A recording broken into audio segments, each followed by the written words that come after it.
స్థానిక నాసరిపేటలోని లక్ష్మీ నరసింహస్వామి దేవాలయంలో దసరా శరన్నవరాత్రులు ఇప్పుడు సందర్భంగా ఆలయంలో సెమి వృక్ష పూజ గురువారం ఘనంగా నిర్వహించారు.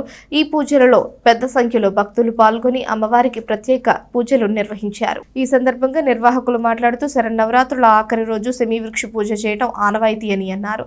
నిర్మించబడిన దేవాలయం 119 సంవత్సరాలుగా ఎంతో వైభవంగా విరాజిల్లుతున్నదని అన్నారు. 11వ తేదీన ఆలయం ముందు గాలిగోపురం ప్రతిష్ట, కలశ ప్రతిష్ట కార్యక్రమం నిర్వహించడం జరుగుతుందని భక్తులు వేల సంఖ్యలో పాల్గొని ఈ కార్యక్రమాన్ని విజయవంతం చేసి తీర్థ ప్రసాదం స్వీకరించాలని ఆయన కోరారు.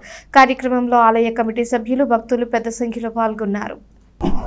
ఈరోజు మన తెనాలి నాదర్పేటలోని శ్రీ లక్ష్మీ నరసింహస్వామి వారి దేవాలయంలో విజయదశమి పర్వదిన సందర్భాన్ని పురస్కరించుకొని సాయంత్ర సమయంలో మనం 6:30 నుంచి మన నరసింహస్వామి వారి దేవాలయంలో సెమి వృక్ష పూజా కార్యక్రమాన్ని మనం అత్యంత వైభవంగా జరిపించుకున్నాం.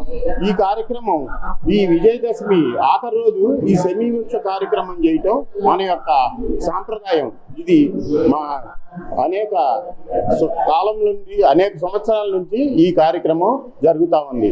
అటువంటి ఈ విజయదశమి ఆఖరి రోజు ఈ సెమి వృక్ష కార్యక్రమాన్ని మన తెనాలి నాదరపేట లక్ష్మీ నరసింహస్వామి వారి దేవాలయంలో మనం మొట్టమొదటిసారిగా ఈ కార్యక్రమాన్ని జరిపించుకున్నాం.